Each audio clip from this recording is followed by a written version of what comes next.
Anong sabi na? Parang dahilan na lang daw ito na lahat na ubus itong mga staff. Hindi ko nakita, anong nangyari. Pero nakita ba ninyo kahapon sa hearing na nag-collapse right there and then doon sa hearing yung si Acosta? At pwede palang i-drama yan. Pwede bang i-drama yung pagka-collapse mo. Nakita naman yun, you can judge for yourself. Tingnan yung video.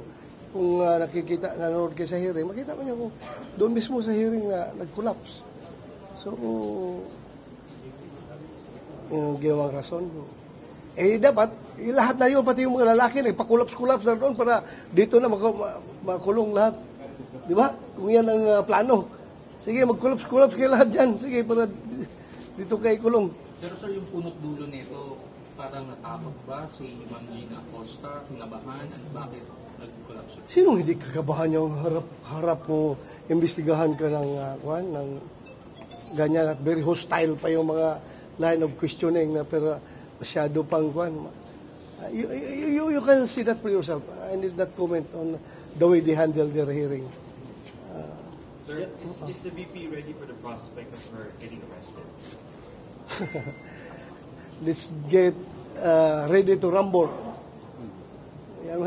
The more you hurt her, the more she's fighting back. Ganon yung ugali ng Duterte. Sir, napanood din po Hindi ba yan natatakot. yung press con ni Pangulong Duterte kagabi?